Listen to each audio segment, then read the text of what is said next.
and then possibly we'll put it up for a nomination and go from there. And I want to see the performance at the Oscars. Hello, darlings, and welcome to CareOffBook. It's me, Care Darling, and it's happening, okay? It's getting closer.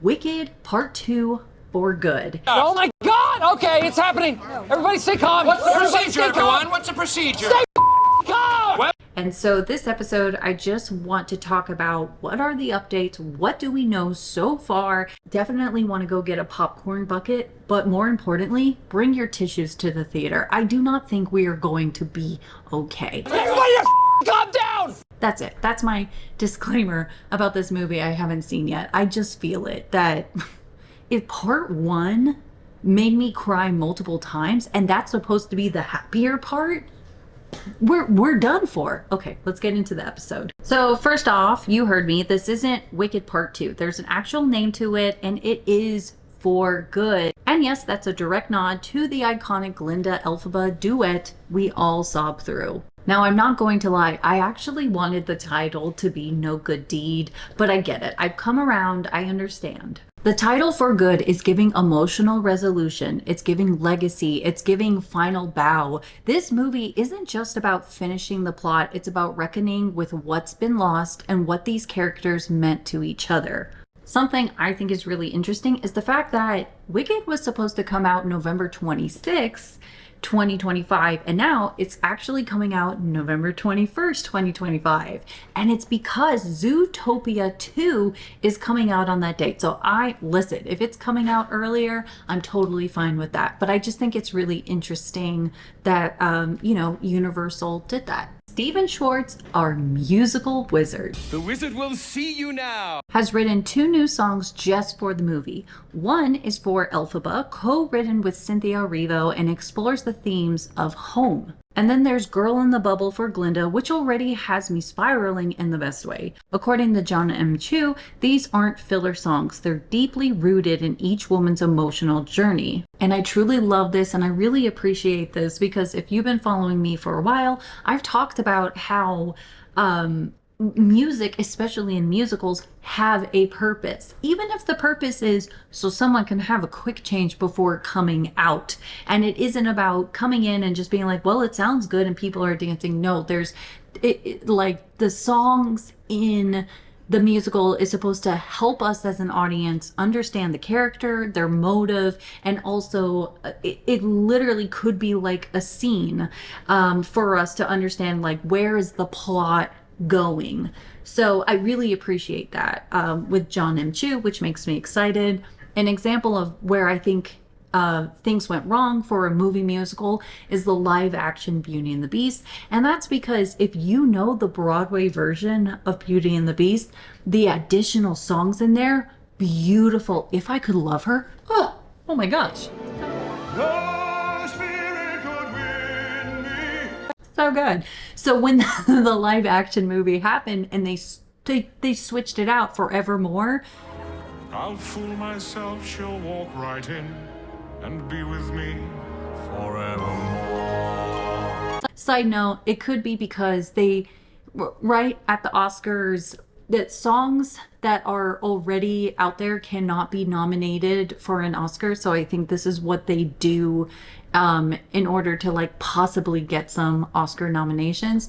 But I'm not getting that feeling where they're like, hey, we'll get an Oscar nom for this. I truly believe that the focus is, this is really great for these characters and this love for this musical. And then possibly we'll put it up for a nomination and go from there. And I want to see the performance at the Oscars. Okay, let's move on. Let's move on. Chu also said that the romantic duet between Elphaba and Fiyero, As Long As You're Mine, is going to be even more intense and romantic than the stage version. I repeat, more romantic. I can't. The goosebumps I have, I'm excited about that. I'm excited to see even more. Oh my gosh, even more from Jonathan Bailey. Like, yes. Fiyero, Winky Country. That's awesome. They're really leaning into the intensity of this relationship. Fiyero is tortured, Elphaba is all in, and I, for one, will be clutching my cloak through every note. Hey, it's Carolyn editing. So I did get information that the movie is running for 2 hours and 18 minutes. I know it's not as long as part one, but that's okay. I mean, part two is just going to be heartbreak, but just in, Wicked, for good, 2 hours and 18 minutes. One of the biggest changes from the stage show is that Glinda and Elphaba are reunited sooner in the second half. And I mean, we did watch the trailer if you saw my reaction. I mean, I'm sure you guys caught it too, right? Where Elphaba is visiting Glinda before the wedding. We also saw the wizard Glinda and Elphaba dancing, and you darlings caught it quicker than me. I was like, is this where the new song is? And they were like, no, it's going to be Wonderful, which means I was like, wait, Glinda's going to be a part of this? Which I'm like, oh my gosh, like, my heart is already broken and the movie's not even out. On stage, Elphaba and Glinda are pretty separated in Act 2, which always felt emotionally incomplete. But in Wicked for Good, Jon M wanted to give us more scenes between them, more heart-to-hearts, more tension, more truths. The tone in For Good is obviously going to be much darker. This half is about consequences. It's about how Elphaba is perceived as dangerous after stepping into her power, and how Glinda is torn between comfort and complicity. Dorothy's role also expands in For Good, which was a little blip in part one in the very beginning, and now she steps into the story more directly. It's still unclear whether Dorothy will be singing or talking, and like, we'll see, but also can we speculate just a little?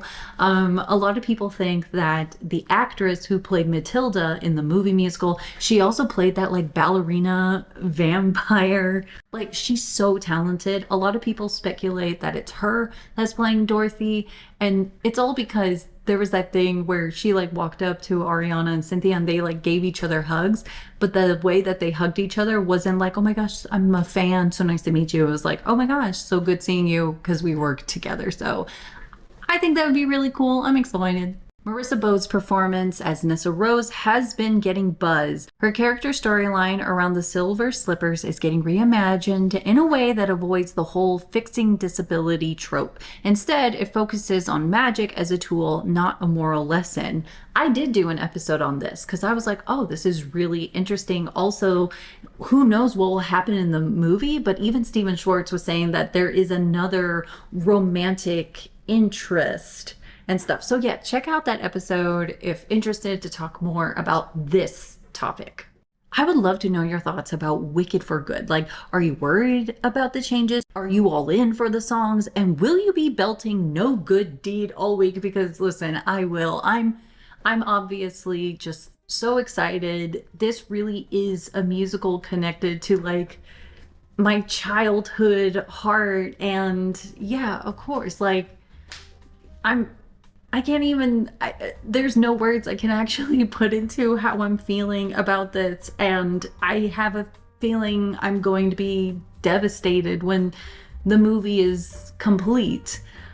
But we'll cross that bridge when we get there. Anyways, darlings, if you love talking about musicals and Disney and other performances, you have come to the right place. So don't forget to like and subscribe, and I'll see you in the next episode. Without further ado, take care, darling.